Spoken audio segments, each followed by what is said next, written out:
नमस्कार, आप देख रहे हैं न्यूज 9 नेटवर्क और मैं हूं आपके साथ इस वक्त अरविंद कुमार सिंह। खबर बेगूसराय से है, जहां बेगूसराय में बरौनी थर्मल के द्वारा किसानों के 496 एकड़ उपजाऊ जमीन को जबरन अधिग्रहण करने का विरोध किसानों ने किया है। एनटीपीसी के द्वारा जमीन की घेराबंदी करने के दौरान किसानों ने काम को बंद करा दिया था और आज जमीन पर सैकड़ों किसानों ने एनटीपीसी और बिहार सरकार के खिलाफ नारेबाजी की और विरोध प्रदर्शन करते हुए धरना भी दिया। धरना में कांग्रेस विधायक रामदेव राय समेत काफी संख्या में किसान शामिल हुए। किसानों ने कहा कि वह जान दे देंगे, लेकिन ये उपजाऊ जमीन किसी भी कीमत पर सरकार को नहीं देंगे। आपको बता दें कि खेतों में सरकार के खिलाफ नारेबाजी कर रहे ये रामदेरी गांव के किसान हैं। दरअसल ये किसान बिहार सरकार और एनटीपीसी से इस बात से नाराज हैं कि बरौनी और थर्मल के छाई डंपिंग के लिए थर्मल से 4 किलोमीटर दूर कसहा दियारा में रामदेरी, जगतपुरा, सीतारामपुर समेत कई गाँव के सैकड़ों किसानों का उपजाऊ जमीन को जबरन अधिग्रहण कर लिया गया है। इतना ही नहीं, सरकार 496 एकड़ जमीन को अधिग्रहण कर घेराबंदी शुरू कर दिया था, जिसको किसानों ने फिलहाल रोक दिया। 496 एकड़ में से 290 एकड़ जमीन सरकार गैर मंजूर बताते हुए अधिग्रहण किया है और 206 एकड़ जमीन किसानों की होने की बात कही है, लेकिन इसके बावजूद भी किसानों को ना तो इसकी सूचना दी गई, ना ही कोई मुआवजा। जबकि किसानों का दावा है कि यह सारी जमीन उपजाऊ है और किसान 1908 से 2011 तक रसीद कटाई है। रजिस्टर 2 में से किसानों का नाम दर्ज है, लेकिन सरकार ने 2011 से रसीद काटना बंद कर दिया। किसानों ने बताया कि केंद्र सरकार ने 2 बार गेल पाइप रिफाइनरी के लिए पाइपलाइन में इसी जगह जमीन अधिग्रहण करने पर मुआवजा दिया था, लेकिन बिहार सरकार मानने को तैयार नहीं है।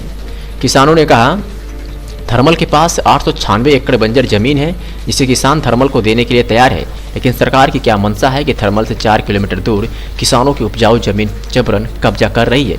किसानों ने कहा कि वे अपनी जान दे देंगे, लेकिन किसी कीमत पर जमीन सरकार को नहीं देंगे। सरकार एक ओर लेने वाली, एक और हरियाली में, जल जीवन हरियाली में हम लोगों को रोड पर खड़ा किए हैं और एक और हरियाली नष्ट करने के लिए चले हैं। बोलिए, इसके लिए तो यही शब्द जो किसान संघर्ष मोर्चा अगर कामयाबी रह गई और ये लोग फाइट करेंगे तो बहुत दूर तक बातें जा सकती है। कारण यह है कि दर पुस्त दर से ज़मीन इनके हक में है और जैसा कि मैं पूछा हूँ अध्यक्ष जी से, तो ये बताए हैं कि हमारे पास रसीद है और मैं पूछा जमाबंदी में नाम रहेगा तभी तो रसीद कटेगा। जमाबंदी में जब ज़मीन चढ़ी हुई है और इसका रसीद कट रहा है तो कैसे गैर मजरूआ साबित करने का कोई हक संविधान में है ही नहीं। गैर मजरूआ तो स्वयं जमाबंदी में चढ़ा हुआ है, अब हक कहाँ से आया कि कोई ऊपर से जमाबंदी में गैर मजरूआ चढ़ा कर कैप्चर कर लेगा।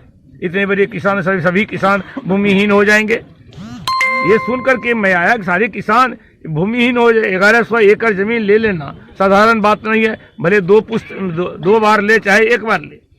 जबकि जब मल्लीपुर के किसान जमीन देने के लिए तैयार हैं, उनकी जमीन छाए में जा रही है तो उसको सरकार नहीं लेगी। जरूर इसमें कोई भेदिया लगा हुआ है जो इन किसानों का दुश्मन है। इन किसानों के जीवन यापन के साधन को छीनना चाहते हैं, उसको माफिया हम लोग कहेंगे, बिल्कुल कहेंगे, माफिया लोग लगा हुआ है।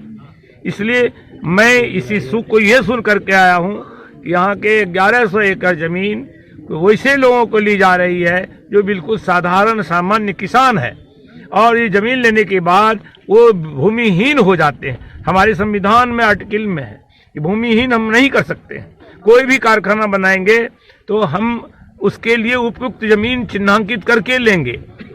उसमें है कि जो बंजर भूमि है, जंगल की भूमि है, जर्जर भूमि है, पहले उसको प्राथमिकता सरकार देती है। किसी भी कीमत पर ये ज़मीन सरकार को नहीं देंगे।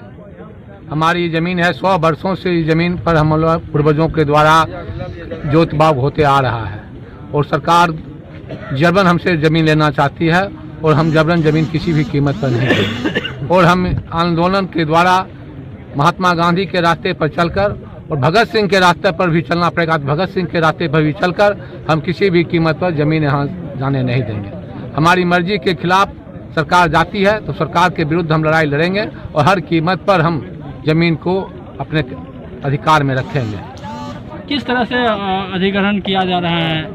सरकार के द्वारा जबरन किया जा रहा है। अब सीओ उनका है और सीओ को कह दिया गया कि 2011 से आप रसीद मत काटिए। रसीद हमको पहले से कट रहा था, जमाबंदी था, रसीद काटने पर रोक लगा दिया गया है और सरकार अगर 2011 से हमारा रसीद नहीं कट रहा, उससे परेशान करता था रसीद। और आज आप देख रहे हैं कि कितना बड़ा हरियाली सब कुछ है और उसको रोक दिया गया, काटा गया और अभी किसानों के द्वारा रोका गया है। लेकिन हम किसी भी कीमत पर अपनी ज़मीन को नहीं देंगे। ज़मीन के लिए हमें जो भी कुर्बानी देना पड़ेगा, हम अपनी कुर्बानी देने के लिए तैयार हैं। हम एनटीपीसी के बगल में ही 847 एकड़ जमीन जो हम ही लोग का है स्वेच्छा से देने के तैयार हैं। हम सरकार से नम्र निवेदन करते हैं कि वो अपना जमीन ले ले, हमारी उपजाऊ जमीन को छोड़ दे, क्योंकि हमारा ये एक जीविका का आहार है, इसके हमारे कोई पास कोई विकल्प नहीं है। हम लोग जौन दे देंगे लेकिन जमीन नहीं देंगे। किस तरह से अधिग्रहण किया जा रहा है? कितना एकड़ जमीन है? सरकार ने 496 एकड़ जमीन का जरूरत था, उसमें 290 एकड़ को सरकार ने गवर्नमेंट लैंड कर दिया, 206 एकड़ को अधिग्रहण की प्रक्रिया झूठा अधिग्रहण किया, जो किसी भी सेक्शन का पालन नहीं किया गया, न ही किसी किसान से संपर्क किया गया, सिर्फ टेबल पर ही काम किया गया है। और जबकि जो ही नेचर जमीन 290 एकड़ का है वही नेचर 206 एकड़ का है। सभी जमीन हमको 1922 से पहले या 1922 के बाद सरकार को अंग्रेज सरकार के द्वारा बंदोबस्ती से मिला है। वो भी बंदोबस्ती जो है परमानेंट सेटलमेंट है, उसी के आधार पर हम लोग का रजिस्टर 2 दर्ज है और रसीद 2011-12 तक रसीद भी कटा हुआ है। और हाल फिलहाल गेल का पाइपलाइन गया है, उसमें हम लोग को अवार्ड मिला है।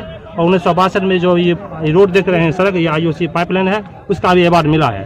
तो भारत सरकार हमको अवार्ड दे रही है, उनको रैयती मानती है, लेकिन बिहार सरकार कहती है कि जमीन किस सरकार की है। तो सरकार सिद्ध करेगी कैसे उसके पास जमीन है। हम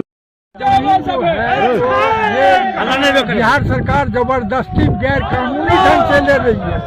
हमको तो लगता है कि बिहार सरकार लूटे रहा है, तो बिहार की जनता क्यों नहीं गड़बड़ होगी। ये जमीन जबरदस्ती ले रही है, इनको फैक्ट्री के नजदीक छाई से प्रभावित जमीन दिया जा रहा है, लेकिन उसको नीतीश सरकार ले नहीं रही है। ये हमारी उपजाऊ 2 फसला जमीन है और ये ले लेगी तो हम खाएंगे क्या, इसी पर आधारित हम लोग हैं। शेष पूरब का जमीन कटाव में खत्म है, इस जमीन के अलावे हमारा कोई आधार देश नहीं है, इसलिए हम नहीं देंगे, जान देंगे, जमीन नहीं देंगे।